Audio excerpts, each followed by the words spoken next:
वबश्शिर, और खुशखबरी दे दो, किसको? अल्लदीना, उन लोगों को, आमनु, जो ईमान लाए, व अमिलुस सालिहाति, और उन्होंने नेक अमल भी किए। तो नेक अमल कौन से नेक अमल है? जिसमें नंबर 1 नियत अच्छी हो और नंबर 2 सुन्नत के मुताबिक हो। इसके लिए हमें इखलास चाहिए और इल्म चाहिए। क्या चाहिए?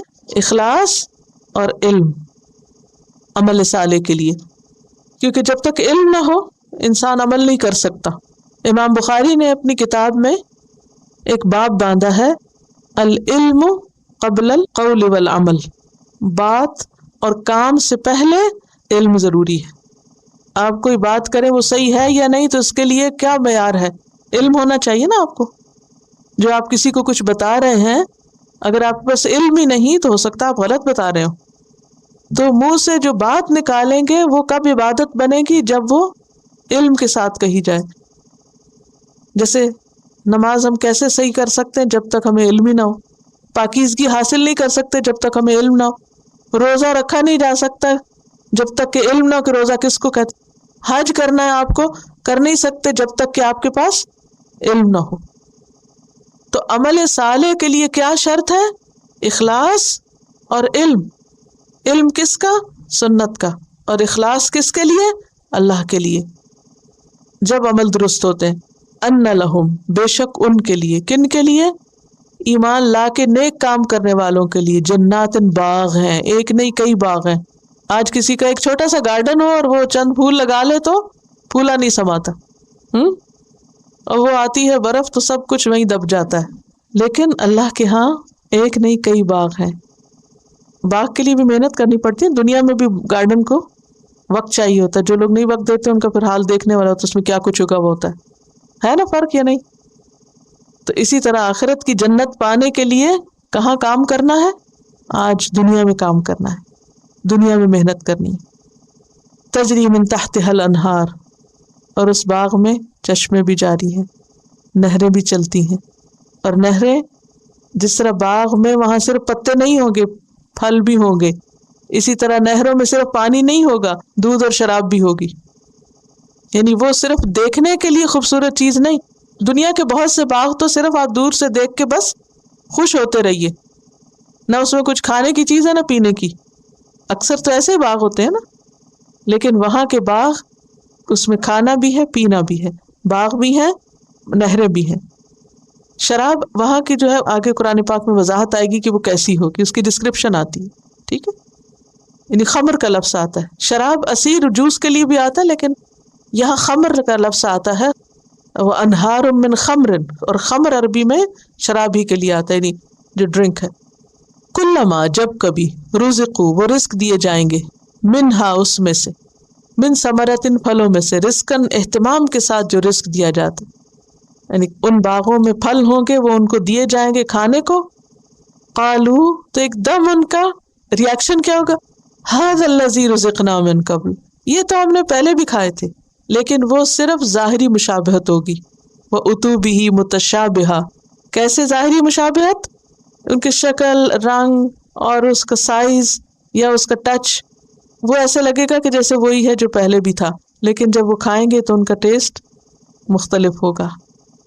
वलहुम, और उनके लिए, फीहा, उस जन्नत में, अज़वाजुम मुतहरा, पाकीज़ा बीवियां होंगी, पाकीज़ा जोड़े होंगे, और औरतों के लिए शौहर और शौहरों के लिए बीवियां।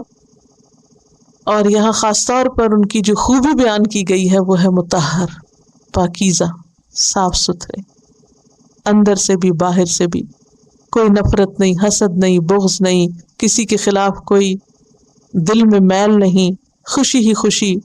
वहुम फीहा खालिदून, और सबसे बड़ी बात यह कि वो हमेशा वहां रहेंगे, वहां से निकलना ही ना चाहेंगे। ला यबगूना अन्हा हिवला, एक मिनट के लिए भी इधर उधर नहीं होना चाहेंगे, उसी जन्नत में रहना चाहेंगे। और खालिदून में आप देखिए कि हदीस में आता है, जन्नत और जहन्नम में जाने के बाद एक फरिश्ता ऐलान करेगा, ऐ जहन्नमियों अब मौत नहीं आने की, और ऐ जन्नतियों अब मौत नहीं आने की। जो फरीक जिस हाल में है हमेशा रहेगा। और एक और रिवायत में आता है कि अगर अहले जन्नत خوشی سے مر سکتے تو مر جاتے یہ خبر سن کے. یعنی کہ آخری درجہ کیا ہوتا ہے کسی زبردست خبر کا کہ انسان ختم ہو جائے، شوق.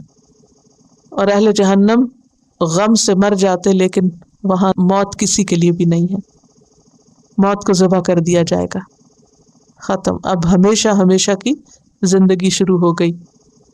اور یہ ہے وہ جگہ جہاں کے لیے اللہ نے اپنے بندوں کو پیدا کیا ہے، کہ زمین بنائی، انسان کو پیدا کیا، اپنی پہچان کرائی، پیغمبر بھیجے، یاد دہانی کرائی، عبادت کا حکم دیا، طریقے بتائے. اب کیا چاہا یہ کر کے آؤ میرے پاس. اور پھر یہ ہے وہ جگہ جو اللہ تعالیٰ کی تخلیق کا ماسٹر پیس ہے.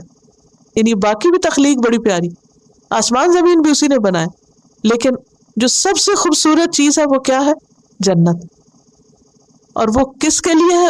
اپنے ان بندوں کے لیے جو اپنی چوائس کے ساتھ، اپنی خوشی کے ساتھ اپنے آپ کو اللہ کے آگے جھکا دیتے ہیں، سب سے زیادہ اس سے محبت کرتے ہیں، سب سے زیادہ اسی سے ڈرتے ہیں، سب سے زیادہ اسی کی رسپیکٹ کرتے ہیں، اور سب سے زیادہ اسی کو اپنا مطلوب، مقصود اور محبوب بناتے ہیں. دنیا کی ہر چیز، خواہ وہ مال اور اولاد ہو، خواہ وہ گھر بار ہو، بزنس ہو، کچھ بھی ہو، وہ سب سیکنڈری ہے، اور سب سے ٹاپ پر ان کے لیے ان کا رب ہے. یہی دراصل عبادت ہے، اور اس کا انجام اور جزا خوشخبری ہے اس جنت کی شکل میں. اور یہ آخری ٹھکانہ ہے، اور یہی وہ چیز ہے جس کے لیے سب کو اسٹرگل کرنی چاہیے. اس کے مقابلے میں باقی چیزیں، کل من علیہا فان، ہر چیز فنا ہونے والی، ختم ہونے والی، کچھ بھی نہیں بچے گا. جس چیز کو ہم سمیٹ کے جمع کر کے رکھتے سب چلا جائے گا. اللہ کے سوا کوئی چیز ایسی نہیں کہ جو ہمیشہ کے لیے ہو. انسان اللہ کے سوا جس چیز سے بھی دل لگاتا ہے، جس چیز سے بھی محبت کرتا ہے، وہ سب انسان کو دکھ دیتے ہیں، وہ سب ناقص ہیں، وہ انسان کو اطمینان نہیں دے سکتے. اب دیکھیے دنیا میں آپ ایک چیز کے لیے جیتے ہیں، مرتے ہیں، تڑپتے ہیں، یہ مل جائے. اچھا جب وہ چیز مل جاتی پھر کیا ہوتا ہے؟ بتائیے اگلا سٹیپ. اب آپ کہتے ہیں اس میں یہ خرابی ہے، اس میں وہ خرابی ہے، اس میں یہ ہے، اس میں وہ.